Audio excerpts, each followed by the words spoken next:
Going vegan right now is white hot. So many people are exploring veganism, all of that, plant-based, whatever you want to call it. So many people are trying to go down that road. So before I get started, I had a question. You know, I've been focusing on meal prep this month, and I had a question about it. How do I transfer, like I typically like to have, 4 ounces of beef. How do I translate that into plant-based? And I was like, great question.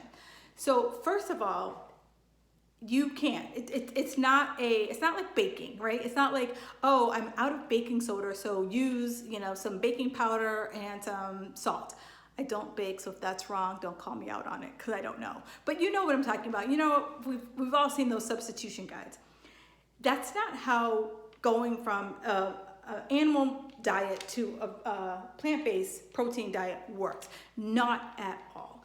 There's not this one-for-one comparison of it. So the first thing I always tell people is that if you are exploring this world of vegan, do it from a place of, I feel better when I eat plant-based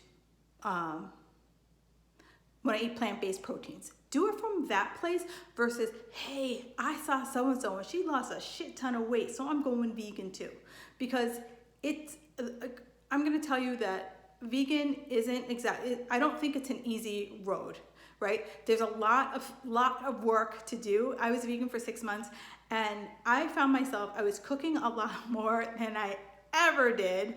And that stuff that you find at the grocery store that's like, typically that's mass produced, that is just, I want to say it's plant-based garbage, right? It's just plant-based garbage.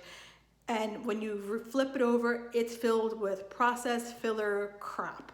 So I do find that you're going to do more cooking than you do with plant-based.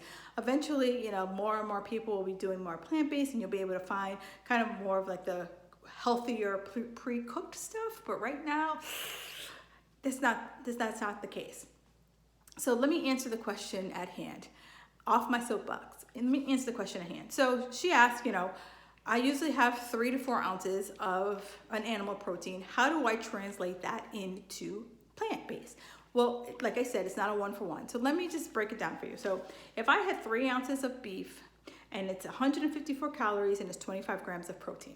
Now I usually encourage my clients to always have anywhere from 20 to 30 grams of protein every meal that they eat. So if I were to put that in peanut butter, that's 7 tablespoons of peanut butter. Now I know that sounds yummy. You're like, I will lick the spoon on that. But it has 670 calories, 25 grams of protein, and 21 grams of carbs, and 56 grams of fat. Right? Now there's nothing wrong with fat, but if I'm looking at my overall diet and I just say, oh, I'm just gonna have peanut butter as my source of protein, I'm literally having these fat bombs, and so I'm overeating fat in order to get the protein. That's the point I'm trying to drive home. I'm not saying there's nothing wrong with peanut butter. I'm saying 7 tablespoons for 670 calories. That's a lot, right? If this is a bank account, I'm making this number up. If that's a bank account and I only have 1,800 calories a day, boom. I'm eating almost half my calories with 7 tablespoons. It's very nutrient. It gives me a little bang for the buck. All right, the other plant-based protein that I see a lot of people use are black beans. So black beans, here's a better choice, right? Because I can have a half a cup of them. I get 21 grams of protein and 25 carbs and 330 calories. So that is a little bit more of a more balanced carb protein, if you will, than peanut butter. So if you are planning to do more plant-based meals, I like to call it flexitarian, right? Where you're not 100% vegan, but you're trying to incorporate more plant-based meals into your diet. I would highly recommend counting your macros.